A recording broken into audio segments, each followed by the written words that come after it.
It is a Transformer Thursday today, and we got quite a few things to talk about here today on the Transformer Slag podcast. First thing, we got some important dates we have to make a note of for the future. Next month is going to be New York Comic-Con, and Hasbro will be present there October 9th to the 12th, 2025, and of course, New York in the Jarvis Center.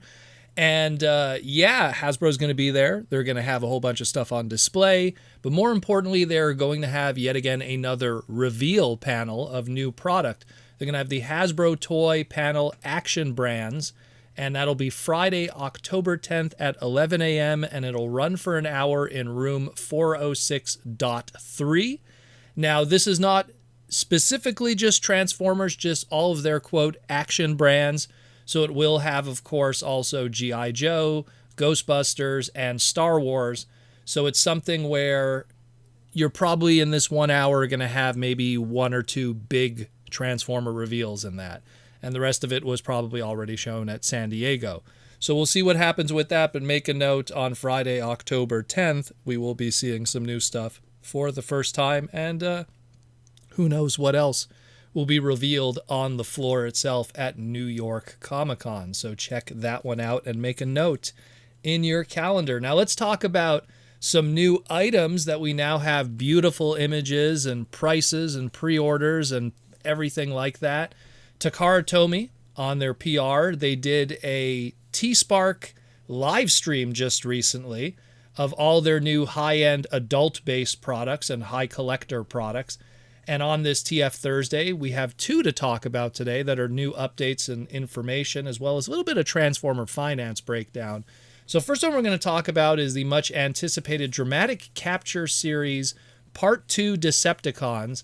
This one, of course, comes with Skywarp, which comes from the Earthrise mold that has evaded many collectors for years, as well as the 3 Insecticons from Legacy that people have also been having difficulty getting due to their high secondary market value and hard distribution. So again, you get that Voyager Skywarp, you get those 3 deluxe Insecticons looking really good. Now we can actually compare now properly, like the color scheme differences. The Skywarp, really, it's just leaning more into screen accuracy with the hues of the purples and everything. Nothing too drastic, but just enough that if you are a stickler for screen accuracy, this is the one you would want to go with.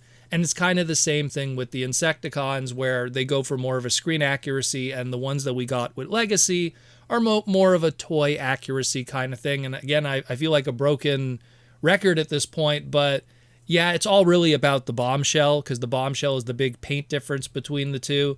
If you have your Legacy one, it's more toy accurate. If you have the Bombshell from this Dramatic Capture series, it's more screen accurate because of the gray that's used and how it can't be used from one to the other, the design flaws and everything that existed of that old character all those years ago, and the mistakes with the coloring from the animation.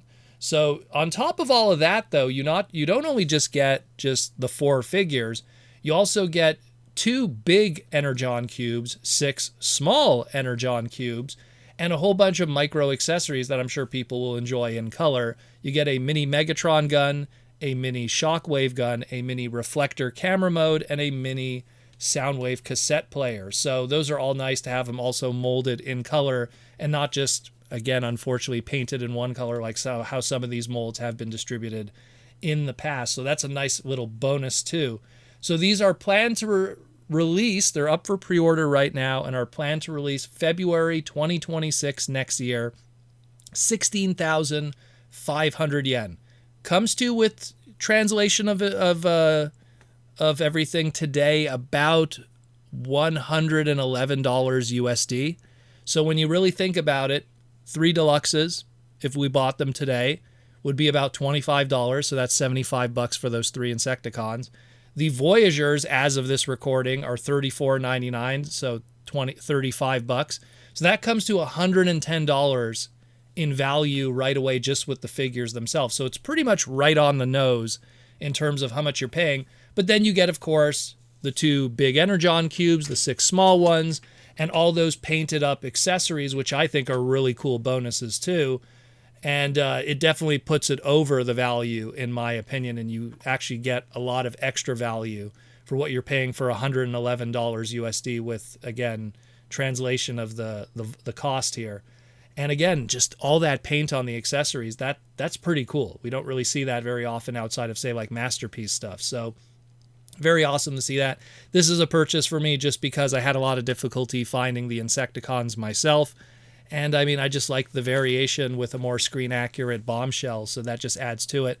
I'm going to probably get rid of that Skywarp somehow. I don't really need that. But at the end of the day, very cool. I dig it. And the accessories just add to it. So check that out, yo. And then the next one we got here, and this is the big one, the reveal and the full live stream showed off now everything that we needed to know about the Transformers Missing Link C-10 G1 Ultra Magnus. So tons of articulation on that original brick. That G1 1986 Ultra Magnus just did not have that. It was hindered by that armor gimmick and just how it had to sit there and everything, the original toy. Now it has all this great articulation. There's a lot of cool things to note outside of just like even that hip articulation and the leg articulation. Man, now you could even do that iconic G1 box art pose because, man, knees on that old Ultra Magnus mold. What a time to be alive that even is a thing. So it has knees, which is crazy. I mean, that's really nuts. If you've ever messed with that original Ultra Magnus mold, like that thing is a block. So for it to have knees now and knee articulation and hip articulation, that's crazy. That's like really like retooling everything. But when you look at the bigger robot mode, you also have some unique little things too. So like the bigger robot mode, it's hands that it had normally, usually much like the smaller Magnus white robot, because it now comes from the Optimus Prime Missing Link. Also, its smaller hands are not parts formers. They just kind of transform into the body of the robot. And it looks like the same thing here too. Now the bigger hands are not just a parts former that pops off. It is going to be part of the armor itself and everything like that, instead of it just being something that was on the side that you could pop off and everything. So it's now molded in there with its own unique articulation. Again, there's actually hand articulation on this, so that's pretty cool too. Another thing to note is there's even some modern, I guess we could call it QC updates. Looks like they put a reinforcement clip on the outside of the trailer that kind of made the inside of the armor's clip accessory to hold it all together, for lack of better explanation. Anyone who's messed with the mold will know what I'm talking about.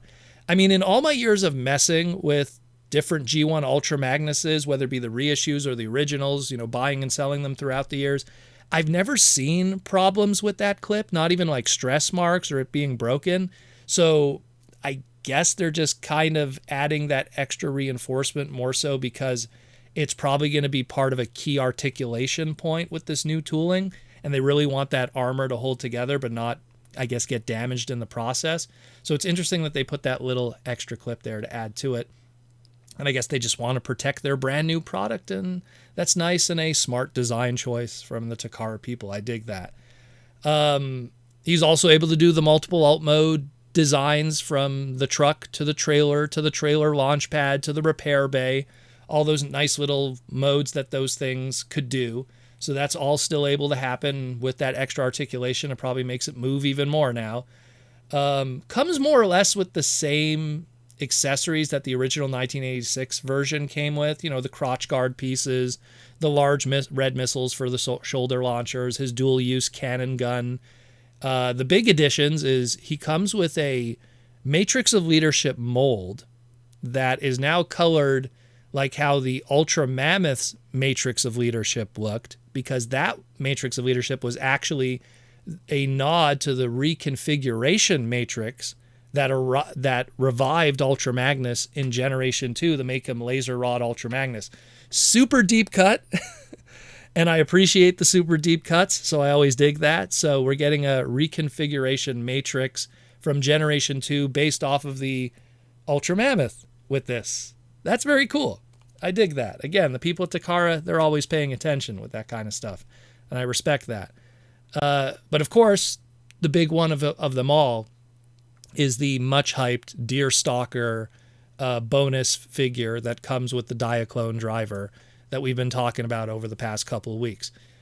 I love how the Japanese here, it reads, the legendary Transformer Deerstalker, as if he's been around forever and we've always loved him or something, and not was just recently introduced to us in a Japanese manga story.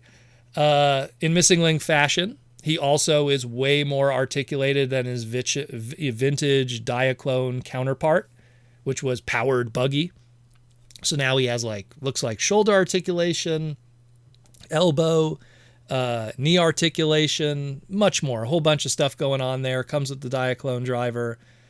We still have no word yet on what the name of that Diaclone driver is or who he even is. But hopefully we'll learn that in the future. And just looks amazing. And all of that kind of also pieces together that we'll probably get maybe a Diaclone powered convoy redeco, aka Delta Magnus at some point, I guess, now that this is part of all of this.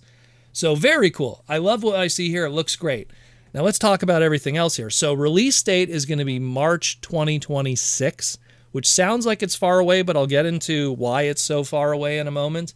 And the price on this one is going to be 27,500 yen, which translates to about 185 USD. So this is the most expensive Missing Link figure we've gotten thus far.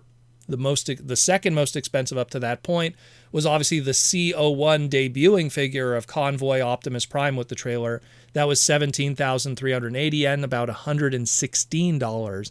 So we're having like a $70 jump now to this Ultra Magnus one. And so it's going to be a little bit pricey, but it does come with a lot of stuff. So very, very cool.